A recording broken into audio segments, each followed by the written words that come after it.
Hey, everybody. We're very glad you could join us tonight. This is On Texas Football.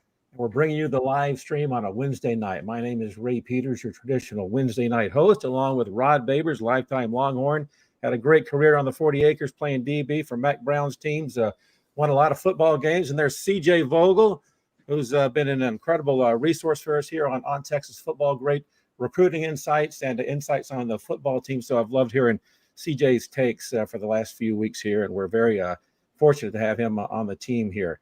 Hey, Rod, CJ, kind of a big week coming up, huh? Anything happening January 1st? You guys going to have anything occupying your time at about 7:45 that evening, maybe down in New Orleans, the Sugar Bowl, Texas, Washington? Let's get some initial thoughts. I know I'll call them initial thoughts for tonight, but you've been providing your thoughts on this matchup, the college football playoff semifinal, Texas, Washington. Rod, we'll start with you on a Wednesday night, about 5 days away from the game. What are you thinking about that matchup coming up? Yeah, I mean, I think it's going to be a pretty even matchup. I mean, the more and more I look at these teams, I start to think that they're doppelgangers of one another in a sense, right? I mean, even philosophically on offense, a lot of pre-snap motions and shifts by both of these teams. Sark would love to be a deep ball team like Washington, but, I think he decided to curtail that because they weren't so good at it. But both of these teams, spectacular wide receiving cores. I mean, it's going to be one of the top three best matchups in the entire college football season of wide receiving cores, because they got three NFL caliber wide receivers and Texas wide receiving combo at duo and their trio. I should say that, throw my man Jay Witt in there. It is a pretty prolific one as well. So it's going to be, I think it's going to end up being kind of a shootout. Both of these teams are susceptible and vulnerable and weak at the same point. That's their pass defense. And their pass defense is, their weakness. And so is Texas pass defense. You go look at the coaches. Both of these coaches are ascending. Now Sark is ascending to try to become a made man in college football. So is Kalen DeBoer. Both of these programs were in, the kind of dire straits. They were in serious kind of damage control and dysfunction 3 years ago. And when Sark first got here, and even for Washington, right before Kalen DeBoer got there, they were a 4-win team. And then within 3 years, they have now managed to get to the college football playoff. So I'm just starting to see, maybe it's because I'm looking at it too much, right? Paralysis by analysis. That can happen, right?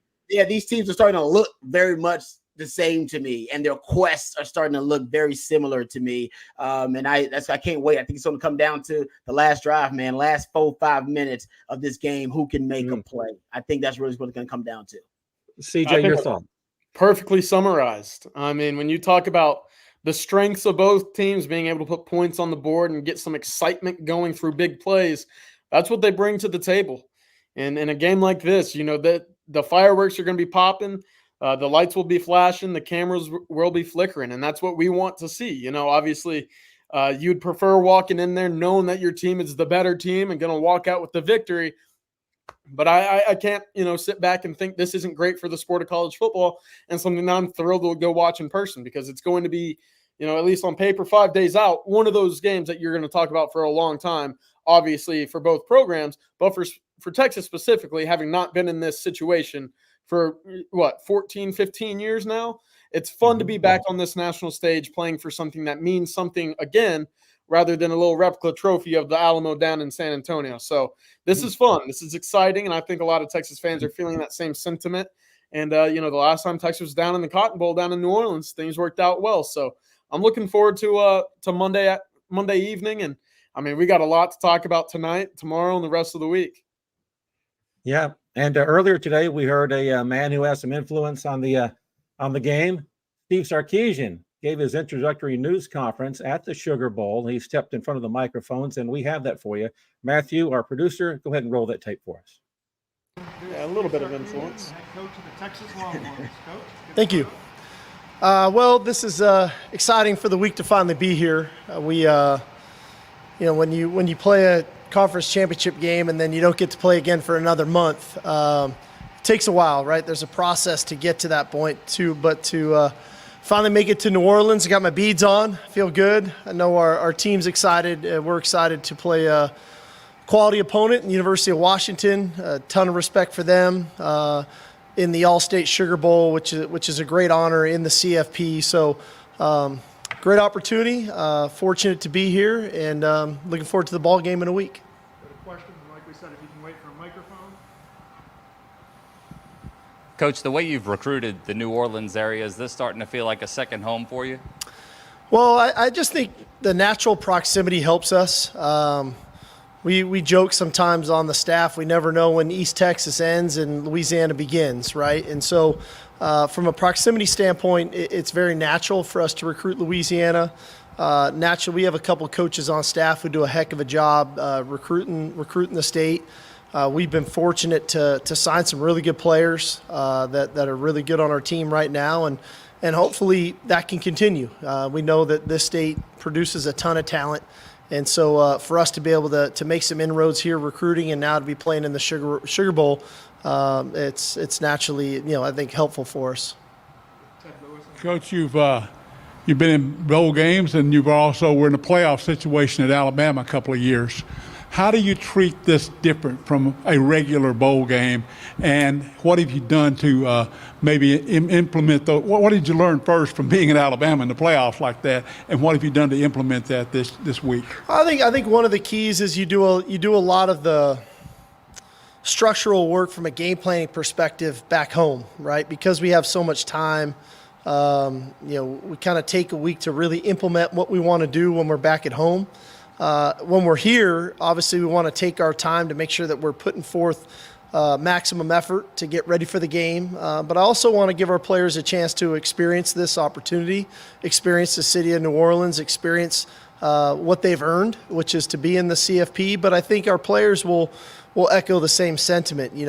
We're here to play our best football that we can play to try to win a semifinal game to get into the national championship. And so I think there's definitely a workman-like mentality that this team has, but I want to make sure that they enjoy the experience as well because they've earned it.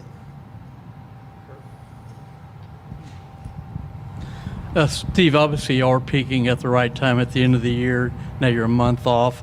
As an offensive guy, how do you keep an offense in rhythm and in sync when you don't get to play for a month? Yeah, I think part of it was making sure that we did enough good on good in practice, especially early on in the prep, that we kept the speed of the competitiveness of what a game would feel like in a practice setting.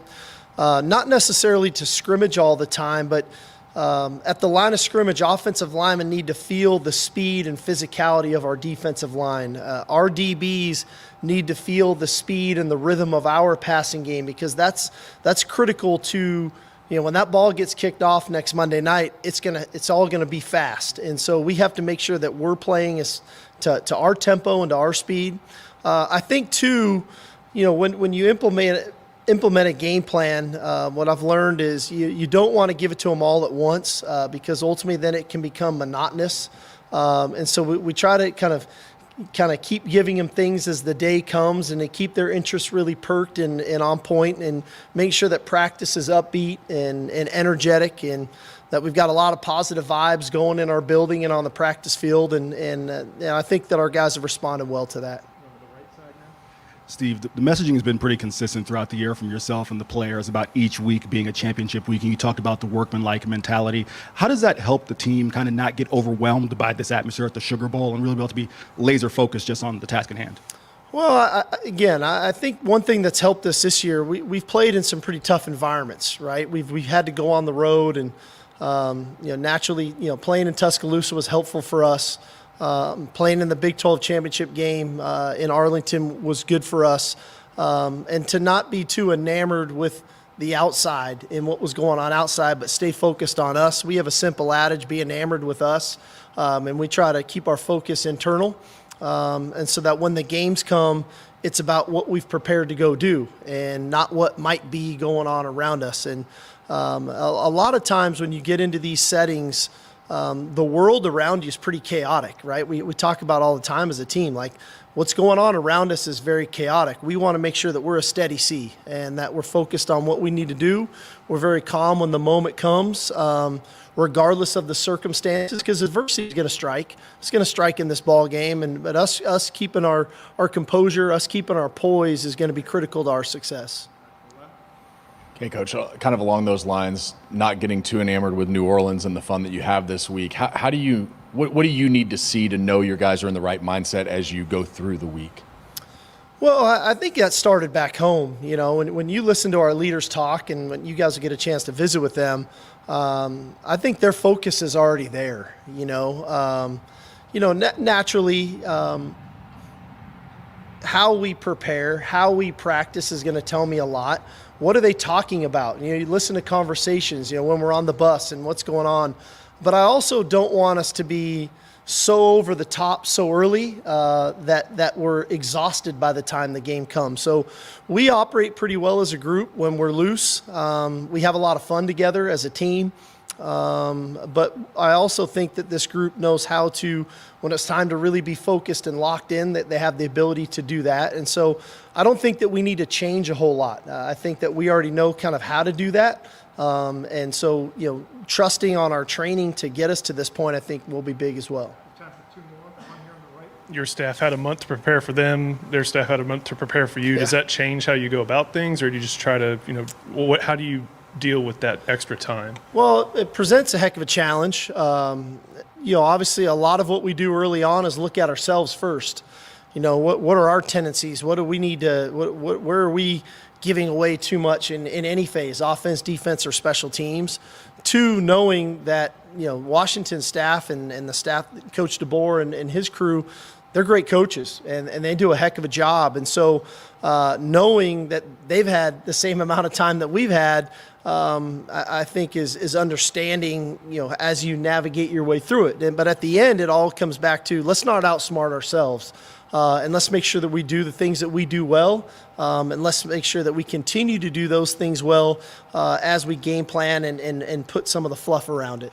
One final question. Steve, since there has been finals, some off-time holidays, since y'all are back together and this is go time, is the team's focus where you want it to be? I love where our team's at. I really thought when we came back to work, whatever that was, really getting back to it. I think it was the 22nd.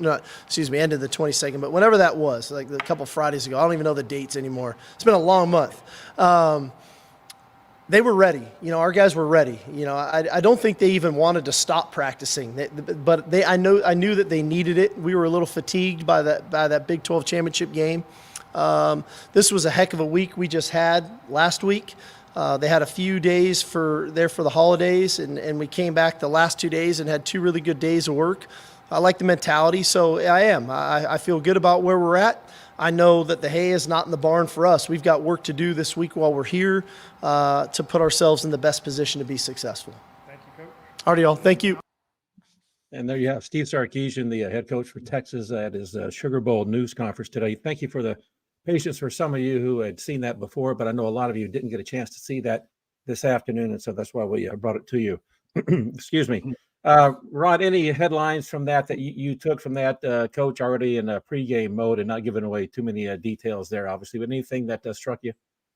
Yeah, I mean, you can tell that Coach is trying to balance, the aggression and the physicality that you want to have at practice, with making sure you keep guys healthy and you want them fresh. He talked about, having practice good on good at one point.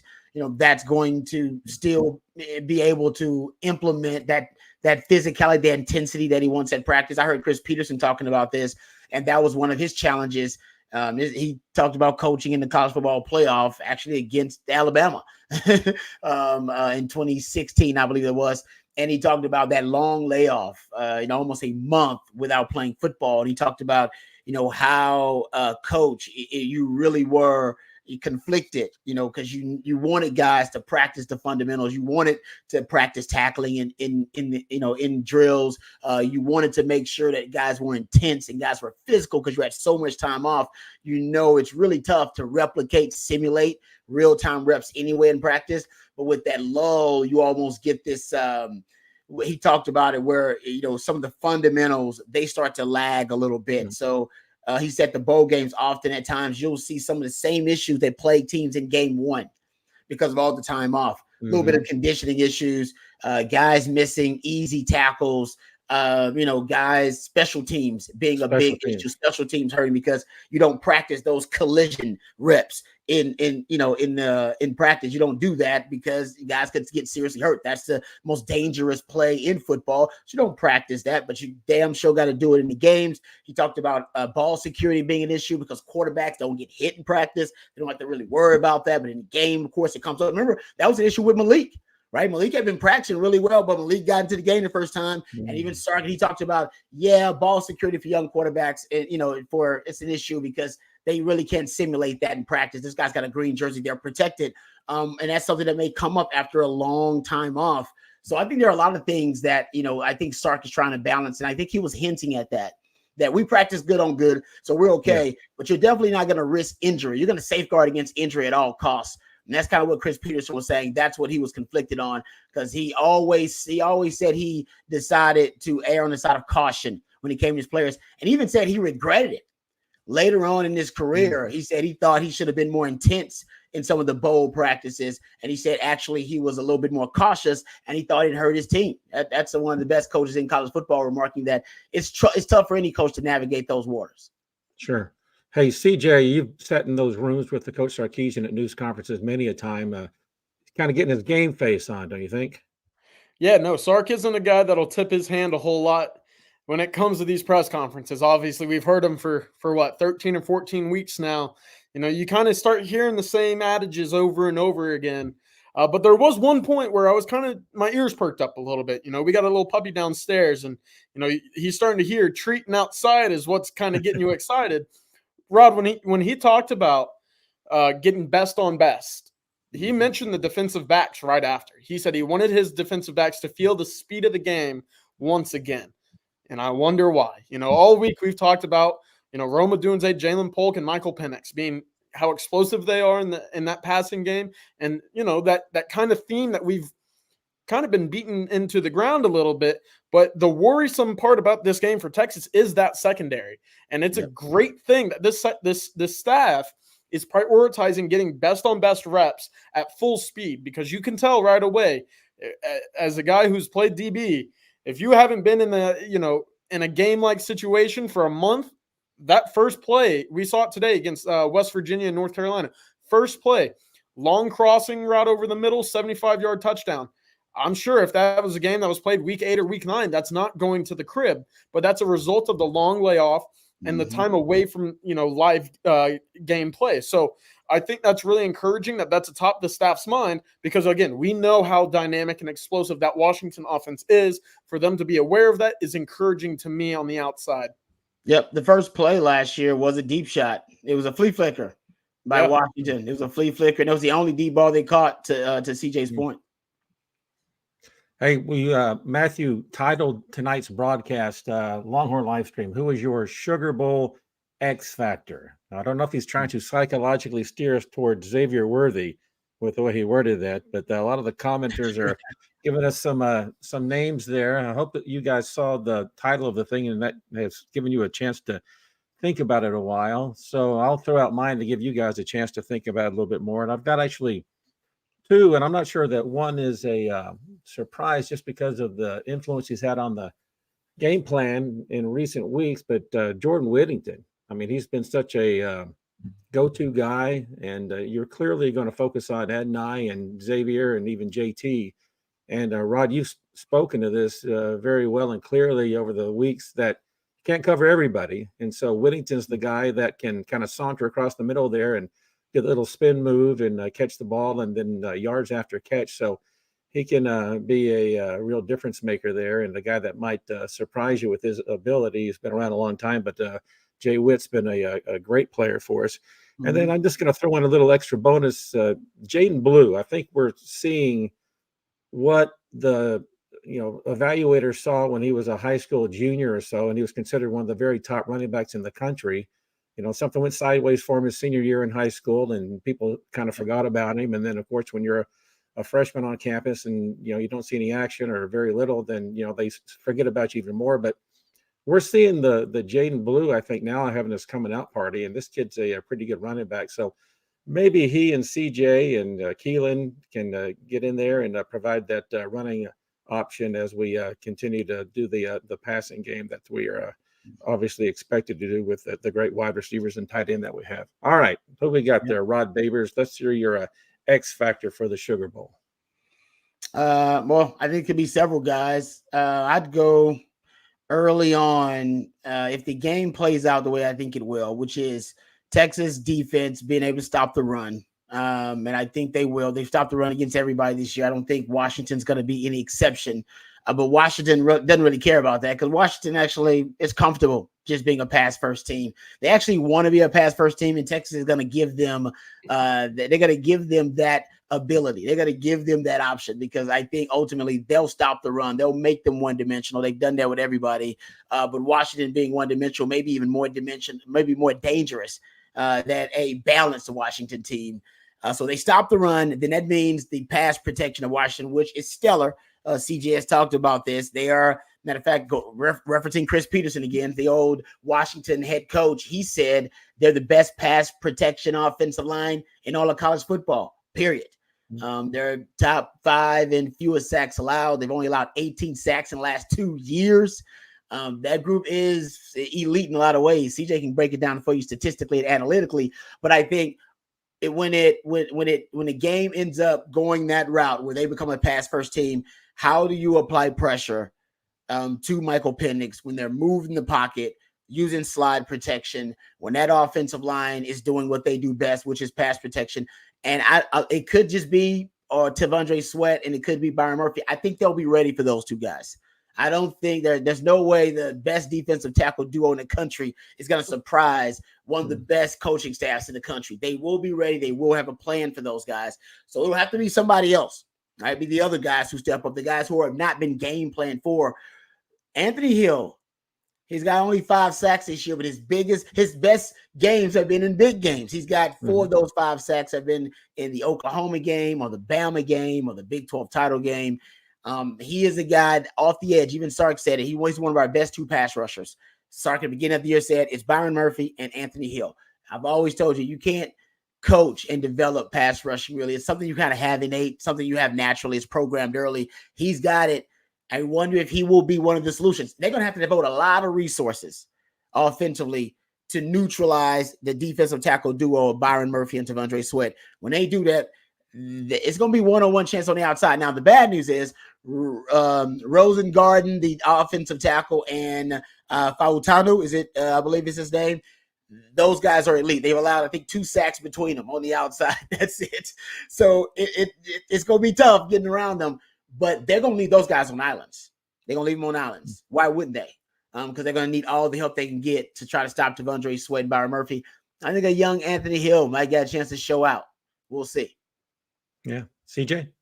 Yeah, I like that pick. I'm actually going to go to the opposite side of the ball. It's going to be whoever's across the ball from Braylon Trice. We've talked a lot about him being that guy for the Washington defense, that elite pass rusher, 70 pressures on the season, double-digit sacks. He's an elite pass rusher. The problem for Washington is if he's neutralized, there's not really anybody else that can consistently get to the pressure or get to the quarterback. I know that a lot of guys are kind of excited about the idea of Zach Durfee, the kid that from Sioux Falls who hasn't played the entire season and is now eligible for this Sugar Bowl. If he's the guy that beats you, that's fine because he's been on the sideline for 4 months now, whereas the guys next to him have been consistently playing. And I'm looking at it, and these are all edge rushers. And I'm going to mess up these names because I'm not fluent in Samoan. So Void Tanufi, Zion Tupuola Fetui, and Sakai Soo Afoa. Good job. Those guys combined for 69 total pressures. And I just said Braylon Trice had 70 by himself. If that's what beats Texas And if that's what's causing issues for Texas in the passing game, it might be a long night. But if you're giving Quinn Ewers that clean pocket and neutralizing Braylon Trice, I'm confident that Texas will be able to put a lot of points on the board because we've seen how good Quinn Ewers is when he's gotten time, when he has a clean pocket, when he's able to distribute the ball across the field with nobody in his face. So that's kind of what I'm looking at. Kelvin Banks, Christian Jones, big day from the two of them, and I'm thinking Texas puts up a lot of points. Yeah, good points. We have a super chat tonight. Now, don't forget you can get your super chats in, and we'll make sure that we get to that question or comment. And just this one comes from Justin Yarbrough. And so thank you very much, Justin, for always participating in these chats. And so this is for Rod Babers. And Justin asked, Rod, do we see more man or quarters coverage versus the Huskies?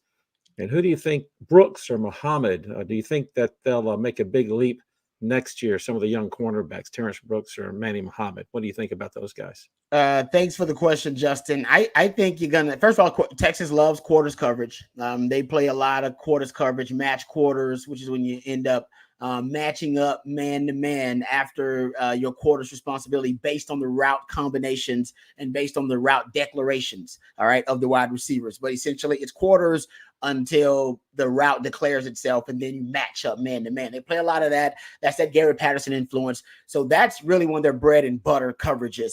I think you'll end up seeing a lot of man in this game if they can't get pressure on Michael Penix. We've talked about this, right? Michael Penix, if quarterback sacks are indeed something that should be attributed to the quarterback himself, that's what analytics are telling us lately, then Michael Penix is elite in sack avoidance. He is really only 9% of the pressures against Michael Penix actually are converted in sacks. All right, with Quinn Ewers, that number is closer up to 30%. He is great at being able to get the ball out of his hands quickly. He's great at extending the plays, working and maneuvering in the pocket. So they can't convert those pressures. And Texas is top 5 in the Power 5, all right, in pressures. So they're really good at pressuring the opposing quarterback. Can they convert those into sacks and get him on the ground, or convert those into turnovers, forcing him to make bad decisions with the football? If they can't do that, they're going to blitz. They got to blitz. And if they're going to blitz, I think you'll see them do it potentially from the second level. And you'll see guys like Mo Blackwell in there. You can see some I talked about Anthony Hill off the edge, Jalen Ford off the edge. You can see those guys with interior blitzes. If they do that, that means those corners and DBs are going to be on an island man to man. So I think, honestly, that's what you're going to see the most. I think you're going to see your quarters because that keeps them from giving up the deep ball, keeps Texas with a bit of cushion. And I think you're going to see them play man. Now, here's the real question. When Texas plays man, do they play press? Do they start to press with some of these quarters looks? Do they press with some of the man concepts? If they do, Washington may decide to take them deep. Remember, when Texas played a lot of press against Oklahoma State in the Big 12 title game, what did Oklahoma State do?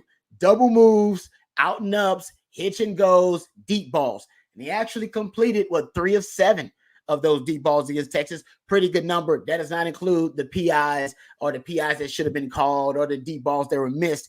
This is the best deep ball throwing team in the country with 3 NFL wide receivers. So when Texas plays press, which they have to do, the only way for Texas to be able to defend the inside breaking routes, which they've been bad at defending, and the targets to bunch formations, closely clustered groups of receivers, and empty formation. The only way to defend these concepts, which have given Texas issues, have been troublesome for them, has been playing bump and run coverage. They did it in the Tech game, they did it in the Oklahoma State game, and they did it probably more in those 2 games they did all year long. And it was great at taking away those concepts. But the Kim Kardashian, Nicki Minaj, Serena Williams size, Cardi B size, Megan Thee Stallion size, but is that they started to give themselves, give up the deep ball, right? Make themselves vulnerable and exposed to the deep ball. If they do that versus Washington, they're gonna be in trouble. So that's what they gotta do, right? That's how they gotta pick their poison and be very judicious when they play press and when they play off against Washington. You've added Megan Thee Stallion to your repertoire there. She's worth it. Yeah, she's worth it. Hey, Hillary Duff. Yeah, you know what? I do. Hillary Duff size, but oh man, Dip, you got to go look at them. Hey, go online, go check it out. You got to Google that. Yeah. Well, butts aside, clearly Rod is a technician, and so let me find this comment that I saw. There's been a lot of these tonight. 736, Matthew Allen McAda says Rod B is a football genius. Sark needs to hire this man to analyze his team and the opponents. I've seen at least 10 comments here tonight asking or pleading for Rod to become Thank you, a guys. college football coach. Well, Very let's kind. go ahead and let's address this for a few seconds now. Rod, had you ever considered coaching, and has that opportunity ever presented itself? Would you consider that? Where do you stand on a future perhaps as a football coach? Yeah, it has been considered because I love it. And I have gotten some a couple of offers here and there, and I have declined them because I know how much dedication and commitment it takes. My wife did not sign up to be a coach's wife really either.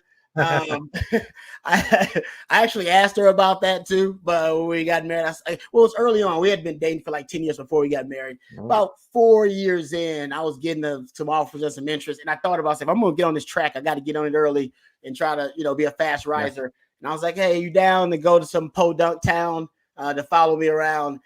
She was not enthusiastic about it, so I would have to convince her. And then get into it. And I know I got a lot of friends in coaching, man. One of my best friends in the world is the coach of the San Francisco 49ers.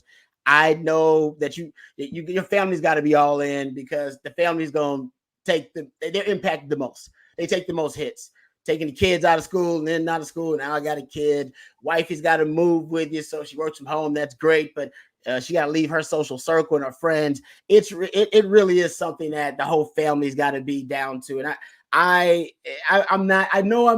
committed to the game. I love the game of football, but I know what being a football coach would turn me into, and I'd probably end up divorced. I'm not sure if I'd be a great father. I'd be a great coach. Yeah. I'd be a hell of a coach, but a lot of things in my life would suffer, and I know myself too well. I got an addictive personality, and I wouldn't want to do it to my family. So I've already decided that I'm probably not going to do it. I could do it maybe I don't know, even at a high school coach, I think I'd be too obsessive with it. So I admire all the coaches that do it, all the time they put in. For me, I like teaching the game to the fans. I like teaching the game to folks who obviously don't see it in the depth that I see it. And I enjoy that part of it. Yeah, that could translate to coaching one day. Right now, not the case. Did you just do the coolest slide name drop to Kyle Shanahan? Did I hear that? That he is one of my. I love that man. He's one of my close friends. He's one of my. No doubt. I mean, That was pretty sweet. I like how you did that. You didn't even say his name, but we all go, the coach of the 40. Wait, he's transferred from Duke. He was your teammate. There you go. I get it. Yeah. So, great coach too. awesome. Hell of a coach. Great coach. Great guy. DJ, what's your future look like? No, I'm teasing. You're well suited for what you're doing, young man. You keep it up. Yeah, You hopefully more keep tweeting, man. That's about it. More CJ's tweeting. a star, man. CJ's a star. I've been a fan of CJ. Listen, I don't follow everybody and use everybody's nuggets and notes and stats as a part of my prep. But before CJ even joined us, I was on the CJ Vogel bandwagon. And he was one of my follows that I use for my prep. So I'll give him a lot of props, man. I've been a fan. I'm happy that he's with us. Hey, CJ, well, we got you here, and I know we're talking about Washington, and maybe your brain is fully immersed in Sugar Bowl stuff, but should we take a couple of seconds to give us a recruiting update? Is your mind wired to flip that mental Rolodex and give us a couple of names that we should be thinking about, or we can just keep doing Washington? What do you think? No, I mean, let's dial it back, 96 hours or so, because I mean that ending to the 2024 early signing period was nuts. I mean, Texas going out and getting Aaron Butler, obviously the flip of Ty Anthony Smith. They're sitting number 3 in the 2024 class rankings. Obviously not done yet. For 2024, they're still looking at Dominic McKinley out of Louisiana and Alex Foster, both on the defensive line. One of the two, I will bet right now, will end up in this class. Who, we'll see. But Texas likes both, and they're both pursuing both very heavily. One name to know in the 2025 class, and we've seen some movement there as recently as this month, with Texas adding Emory Winston and Brandon Brown out of Florida, the defensive lineman. Anthony Deuce Williams out of Shadow Creek, outside linebacker, had Texas in his top 12 that he released on December 6th, is now looking to commit on New Year's Day. So something to watch there. He visited for the Elite Day back in the end of July, and also visited for Texas Tech the day after Thanksgiving. that alone, and any kid that really visits a game the day after Thanksgiving screams interest to me. That's something that you and the family decided, you know what? We've had enough of the in-laws, the cousins. We're going to go watch some football and see, a potential new home for my son and my kid. And I think that's something that's very intriguing and something to obviously keep a close eye on. But he grew up a big Texas fan. That was something that he mentioned back in July. And I mean, looking at it right now, he fits that Mo Blackwell kind of a build right now as a guy that plays the off ball, can drop into coverage, and obviously has enough talent, athleticism, and size to get to the quarterback when tasked with coming downhill. So intriguing prospect, and we know all about just how much Texas likes size at its linebackers right now, and a stacked class for an evaluation to be coming down this quickly. It's encouraging. I'm a big fan of Anthony Williams, and should that decision favor Texas whenever it comes on New Year's Day, I think Texas would be getting a good one. Hey, one of the 2024s that remains uncommitted, a 5-star you didn't mention, and I see his name on message boards all the time, Terry Bussey. Yep. Is that a pipe dream, or is Texas even pursuing him? Did Aaron Butler feel the need for the athlete position? Any inclination on what might happen with Terry Bussey? Yeah, about a week ago, Terry told me, him and Texas had been in communication every day. And that was at the time, where, there started to be a little bit of rumors and flirtation with Aaron Hampton in Alabama. You didn't know, obviously, how serious that was going to be with his flip commitment to Alabama. We obviously saw how quick Texas pivoted to Aaron Butler. That tells me Texas isn't interested. Bussey has gone a little bit quiet on, updates on Texas since that early signing day period has concluded. So I know LSU is making a heavy push. A&M would obviously prefer to keep the 5-star in their class as well. But right now, I think you look at LSU, and as long as Brian Kelly remains, I know there's some rumors right now about him potentially being the next man at Michigan. But until that happens, LSU is looking like they might be able to really capitalize off of another, blue chip, high quality prospect as the result of Jimbo Fisher's departure. Yeah. Hey, CJ, thank you so much. Again, I threw you a curveball there, and I appreciate you pivoting and doing a great job with that. Again, I'm incredibly impressed with you as well. I don't want your head getting so big that it swells outside the that little box we got you in. Then Matthew's going to have to put you in the big box because your head's going to get so big. But you're doing a great job, man. I appreciate that. Speaking of recruiting, Michael Cluckhone. And Michael, my apologies if I screwed up your name there, but you sent us a super chat, and this is about recruiting, and he just wanted to pat himself on the back. So, Michael, for $5, you can go ahead and pat yourself on the back there, buddy. Oh, that's worth bragging about. I like that. How about that? Yeah, he predicted this. He said a week ago I super chatted that Texas would rise to the number 3 spot. Thanks for everything y'all do. Hook 'em. Thanks, buddy. Appreciate that. He's a good dude there. David Keith Williams is a guy who's on almost every single one of these live streams, and so we are always appreciative of David Keith.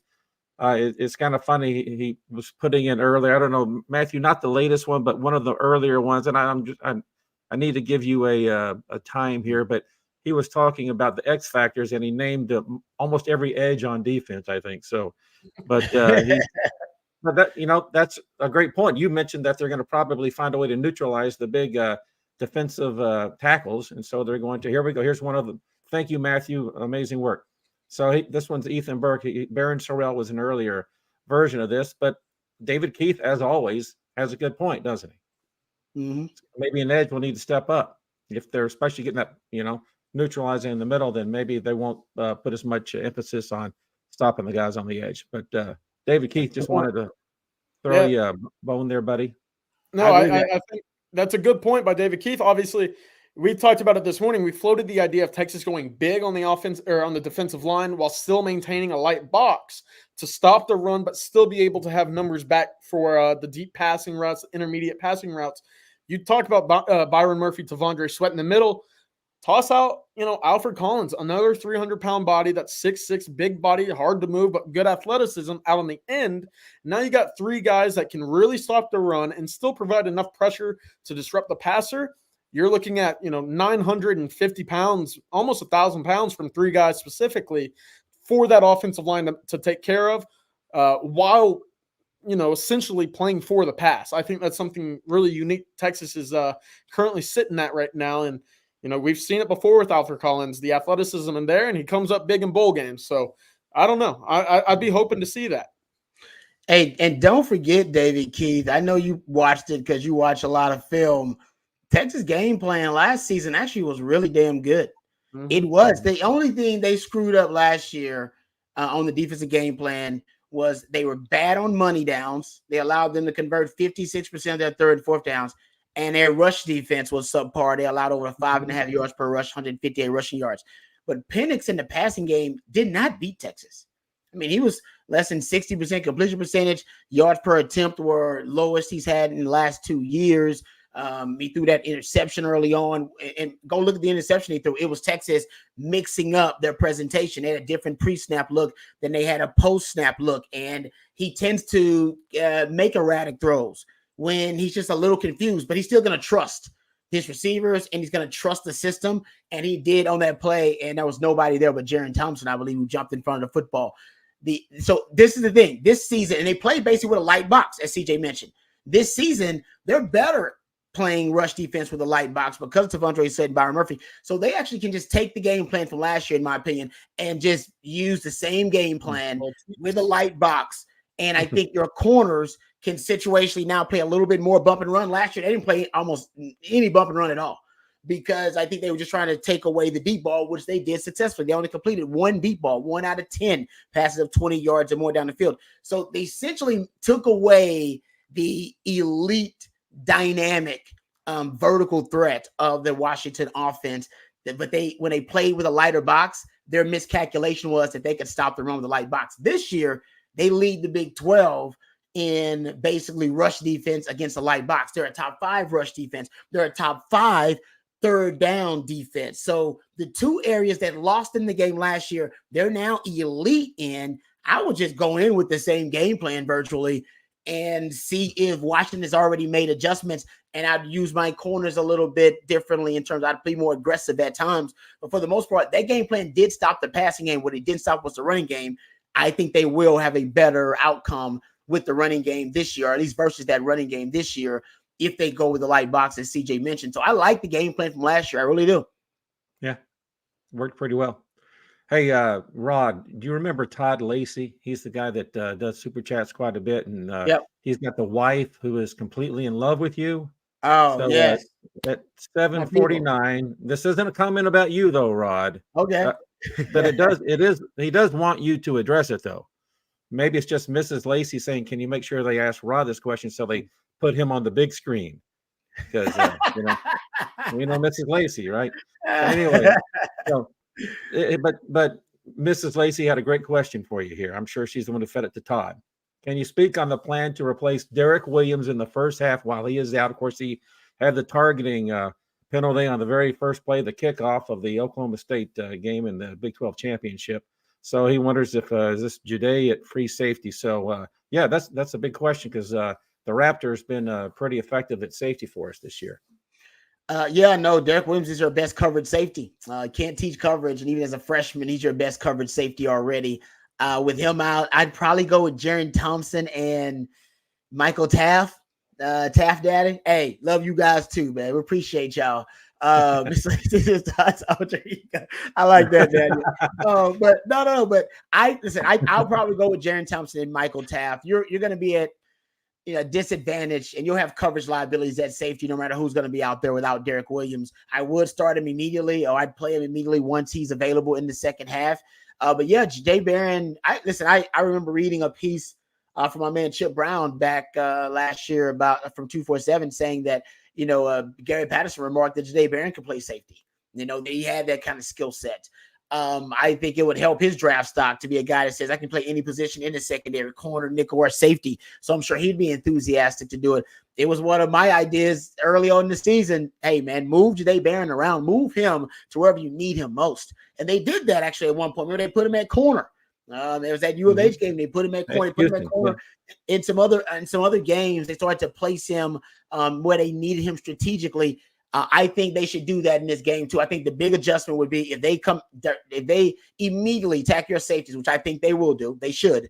You just move Jeudy Barron back there, and then you could go with Austin Jordan or Jalen Gilbo at the nickel position if you like that. or you can decide, that you want to go with. Now they have that Mo Blackwell package where Blackwell he basically ends up being a hybrid half dime package for them. It's basically 5.5 DBs out there when he's out there, and that gives them a little bit more flexibility too, and gives them more hybrids on the field. So I'd expect one of their just easy adjustments. Just put Jahdae Barron at safety, and then you got to figure out nickel. Now that's the thing too. Do you trust your young nickels? If you don't trust your young nickels, don't put them out there either. Leave Jahdae Barron where he is and just leave the senior statesman at safety, because I wouldn't put a young nickel out there because they're going to match up hunt. They're going after guys who are liabilities in coverage. They see Austin Jordan out there. They see Jalen Gilbo. They're going after him, and they should. Yeah. I think Gilbo played a lot at the beginning of 2022 as a true freshman. Mm-hmm. So he played a lot more early last year than he did all of this year. I know he had some injuries to deal with. Edward Costley has a really good question. And CJ, I don't know if you've been studying special teams for Washington, but Rod, I know that you may have done this. And if not, we'll just kind of think about what we do know about them. We know that the Texas special teams are pretty special, I guess, pun intended. Bert Auburn's been terrific. We've been returning punts at a record rate with Xavier. Keelan's been ripping off long ones and returning them to the house. We got Sanborn killing it in the punt game. So I think that I don't even know anything about the Washington special teams, but I suspect they're at best, even with ours, are subpar because we're so good at it. Anybody been checking out the Washington special teams? I took a peek at the kicker, obviously. Okay. The guys that you're able to put points on the board, 13 of 17. He hasn't attempted a kick from 50 yards. So, and that kind of lines up with what I think is more of a game plan schematically wise from Kalen DeBoer is, if we're inside the 35, we're going for it. If we're in that 35 to 40-yard range, and we've seen Sarkeesian trot out Bert Auburn for kicks and even Cameron Dicker way back, and we know his leg power allows him to do this. But you're in that kind of no man's range where if you miss, it's now a 60-yard field for the opposing offense to go down the field. So I'm looking at, a kid that really hasn't proven anything beyond 50 yards. I think his long's only 47 this year, as something to say, all right, they're going to be uber aggressive inside the 40, in that 30 to 40-yard range. They're not wanting to kick with him. And I think that's, the aggression, we talk about it, 2 plays to get 6 yards oftentimes on defense or on offense. Well, for defense, you're now having to defend a little bit tighter and not go all out on a 3rd down because that 4th down will continue to be something that you have to defend upon against a team like Washington. So, yeah, I think that's something. And then also real quick, we saw against Oklahoma how much and just how quickly the special teams games really took over the theme of that game. The blocked kick, the big return. Oklahoma had a reverse that was called back because of an illegal forward toss on a ball that went probably 6 yards forward. Like in these games, your special teams is where you make differences. And I think Texas is going to have some tricks up their sleeve. They've been a little bit quiet as of late. I know they had the blocked punt against Oklahoma State, but they've been quiet. And I think there's a reason for that. They're saving it for the good stuff against Washington and beyond. So I think this is going to be a statement game once again for Jeff Banks and his crew. Yeah, if I'm not mistaken, Texas had a blocked punt last year in Alamo Bowl, didn't they? If I'm not mistaken, I believe they did. I think so. I think went about 12, 15 yards down the field. I'll go look at it, but I believe they did have one early on. Okay. Yeah. Hey, Alan McAda at 757, Matthew, mentioned something about Coach DeBoer and Coach Sarkeesian being fairly similar in their concepts, and says they're both going to use the short intermediate pass game as an extension to the run game. He sees DeBoer as attacking the linebackers while moving the pocket to minimize Tavondre and Murphy. So let me expand this to a bigger point. Sarkeesian in his news conference talked about self-scouting, essentially breaking tendencies, making sure you go in. The first thing you do is look at yourself to make sure you're not doing anything that is too tendency bound. And so what do we think about the comment by Allen, and how do teams really have enough room there in a 3-week time frame to kind of self-scout and kind of throw out some things and kind of come up with some new concepts? Yeah, I mean, I always say to win big games, you got to break tendency, right? There's so much focus on the trends and the patterns of these teams. They're going to know all the tendencies. The balance is to break tendency at the right time. But like the old legendary DKR quote, you got to dance with what brung you. All right. So your identity is your identity. You are who you are. But then you got to find a way to break tendency at the right time, knowing that your opponent will be basing their game plan or basing their situational defense or offense on the trends and patterns that they've seen from your formation, from all the different clues you're going to present to them. So it's a chess match. That's the chess match within the game you're looking forward to. And I agree with you about the passing game. Listen, Sark wants to throw the football early on. Right? Sark wants to open up the game with the passing game. He wants to close out opponents, choke them out with the running game. All right. That's how that's how the Bama game went. That's how the Iowa State game went. I think ideally that's how Sark wants all of his games to go, because he doesn't want to waste all of that weaponry that he has on offense. But he does, obviously value the power running game. But I think he wants to do it at the end of the game. Therefore, your big humans impose their will. When to start to wear down opponents? Well, in the second half, third and fourth quarter.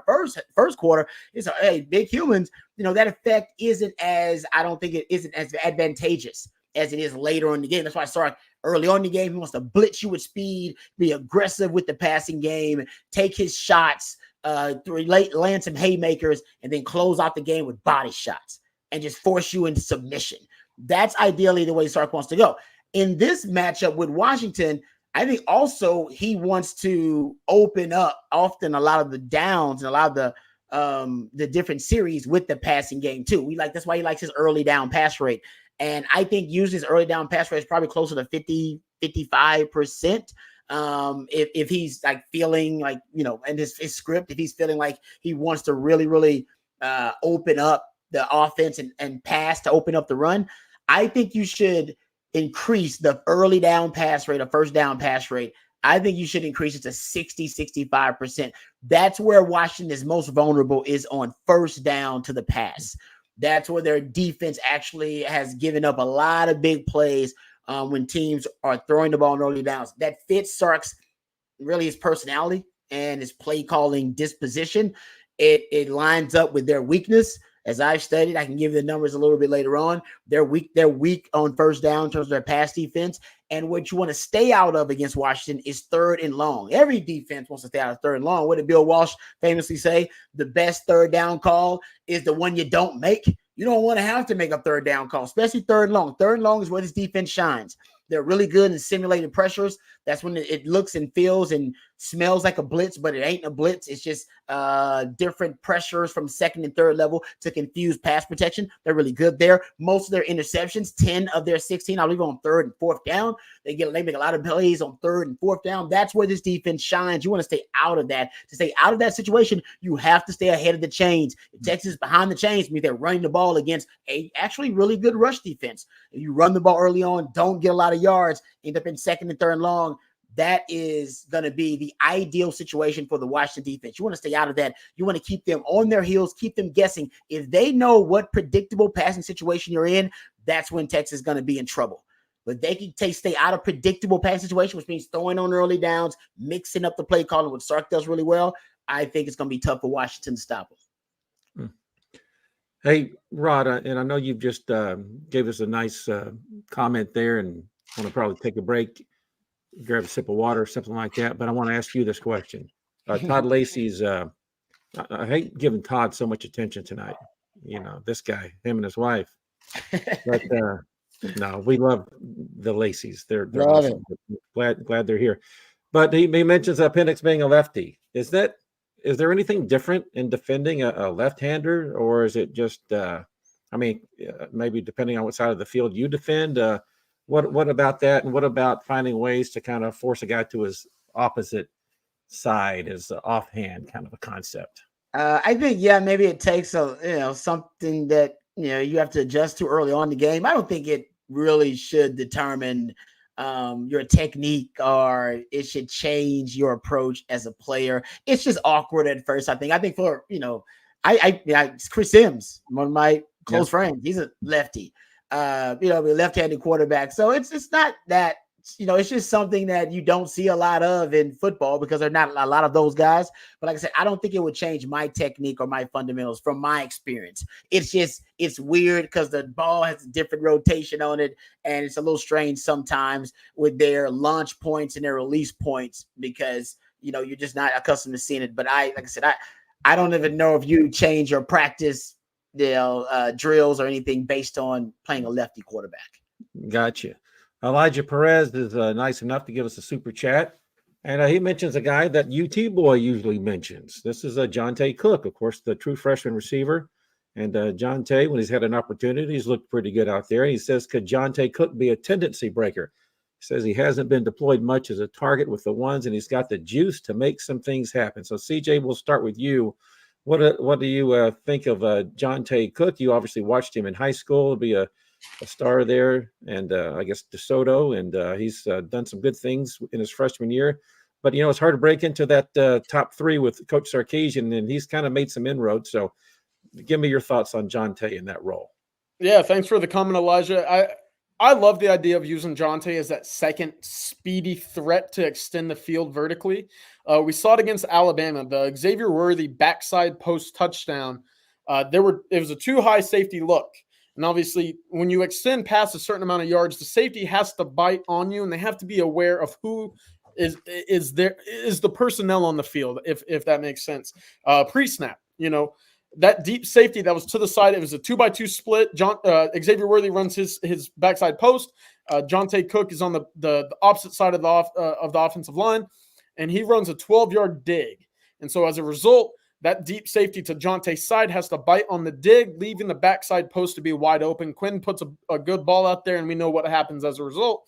But that's one of those things that because of the deep threat and Jonte getting deep enough down the field for that safety to be aware and get into his zone, he has to bite. He can no longer stay deep, look around, and help to that backside post. So it's one of those things where if teams are well coached and they are aware of what personnel is on the field, in a way it can work against them. And I think Sarkeesian having Jonte on the field was by design against Alabama, because they certainly knew right away that a dig route by Jonte Cook is going to be a problematic if it's not bit on by the safeties right away. And again, we saw it against Baylor to open conference play. I think it was a 53-yard reception. Had he not stumbled, it probably would have been a 75 or 78-yard touchdown, however long it was.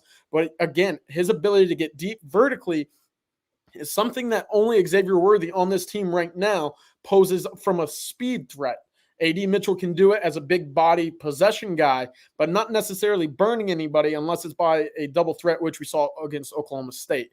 So I think that's really the only way that you can get Jonte on the field is saying, all right, if we need to stretch the field vertically and have that threat, perhaps like a Mills route concept with the post and the underneath crosser route as well, that's something I could certainly see. But with Jonte, the other thing is he going to be able mentally to be prepared to step into a game where you're playing for everything? That's the biggest question mark right now with Jonte, who is going to be, that number one, number two guy next year. Is he ready as a freshman to play in the college football playoff? Rod, what do you see with Jonte? I know that CJ covered it pretty well, but you've seen some glimmers of ability there with him. Yeah, no, I love his game. He's got, explosivity, if you will, explosive out of his breaks. He, for a young guy, seems to be a pretty savvy route runner too. You don't really find that young guy's game. He's a savvy route runner, got good hands. I think Sark's going to give him some reps in this game just because I think Sark is really, really. Now, last season was a little bit different when they played them, but I think Sark's really confident in this group of wide receivers, and he's got a tight circle, right? And Jonte has managed to crack that circle as that fourth guy, which is really, really hard for anybody to do, let alone for a freshman to do. So Sark likes him, and I could see Sark in this game giving him, a play or two that's often designed, like CJ said, just for him to get open, his kind of route, the route that he likes, and for them to try to give him, a target or two in this matchup. I would not be surprised at all, because Washington is not going to roll coverage. They're not going to double him. He's not going to get bracketed. Those will all be X-Man, AD, and JT. You can almost guarantee guys like Jay Witt and Jonte Cook going to get man coverage. These guys, if you like the matchup, you go, if they can win one-on-one, which both those guys can do, that can be money all day, every day. Yeah, I've covered a lot of good wide receivers in the state of Texas. Evan Stewart, Micah Hudson, Garrett Wilson was right before my time, but he's certainly in that conversation. I think Jonte is in that conversation. We haven't necessarily seen the immediate production as a result, but he, when you watch him run routes, how crisp they are, how I guess easily accessible, or the acceleration out of those routes that he possesses, to mention the hands that he extends to catch footballs with, the entire package is tremendous. And Texas has a great prospect with him. It's all about finding ways to get him on the field, and so far they've been few and far between. But I'm with you. If there's a package available for him against Washington, throw him out there. I want to see what he can do. This is my opportunity to do a little bit of a name drop, but you mentioned what a great route runner he is, and you mentioned a few other guys who are pupils of Margin Hooks, who's one of the great receiver trainers in the state of Texas. Yep. And Margin went to Waco High School back a long time ago, probably, CJ, before you were born, to be honest with you. And I was there for his I covered Margin at Waco High and covered his signing with Brigham Young University. So I've known Margin for a long time, and I followed him and covered him when he was in college. Number 14 for Brigham Young back in the day. Yeah, and he was a good college receiver, really smart guy. And, of course, he's made a great career teaching high school kids how to catch footballs and run routes. And so Margin, copy this down and send it out to parents if you want to get some more clients. We're on your side there. You do a great job. Yeah.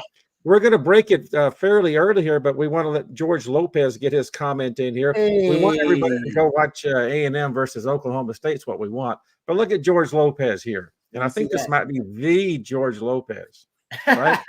What do you think? Maybe? If so, I'm a fan. I'm a fan. There you go. George Lopez with a great super chat, says great content as always.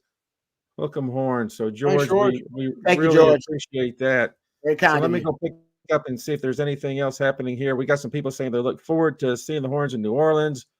George stole your super chat, Daniel Honorato. Well, hey, we'll stick around for a couple of minutes and let you throw a super chat at us if you want. But I'm not sure if the Aggies have started against the Cowboys yet, but that should be kicking off if it hasn't already any minute now down at the Texas Bowl. One of my worst experiences ever in the stands was at the Energy Field or whatever the hell they call that place this week. And Arkansas beat the hell out of my Horns. Too many to too little, 59 yards offense for Texas and Charlie. It wasn't a good night. So I remember that one. Oh, yeah. That was a bad one. That was a bad one. Hey, that might wrap it up. We've put in more than an hour. CJ's got a lot of work to do. Hey, CJ, give us a little bit of a briefing, if you will, about what you've got scheduled for this week. I know you're going to be all over the state and then over at New Orleans, right? Oh, yeah. No, I mean, aside from coffee and football tomorrow at 8 a.m., I'll be headed down to Houston to fly to Orlando for some Under Armour All-American Bowl game coverage, and then headed right down to New Orleans right after that. So a lot of great stuff coming this way. And of course, I'm really looking forward to the day of the game at Manning's, man. That's going to be a blast. Yeah. And I cannot wait. It's going to be awesome. Yeah. Well, we really appreciate everybody joining us here on the Wednesday night live stream for On Texas Football. And we're, again, we love the comments. You guys are always fired up and give us some great questions and comments. And we're, again, big fans of you guys. And we're very happy that you're here and joining us. This is a lot of fun. And I'm always privileged to get a chance to host this on Wednesday nights. And I thank you, Rod and CJ. I look forward to working with you for many weeks to come. You're, again, a great addition to the team. So, hey, we're just a few days away from the Sugar Bowl, Texas-Washington college football playoff semifinal. Texas fans, we've been waiting for this position for a long time, man. So we got to take it, embrace it, love it, have a great time, and hopefully we'll have a great Monday night. I won't see you until then, and hopefully we'll win that game and get a chance to play for it all. So with that said, let's wrap up this edition of On Texas Football, the live stream. My name's Ray Peters for Rod Babers, CJ Vogel. Don't ever forget, hook 'em, baby. Hook 'em. Hook 'em.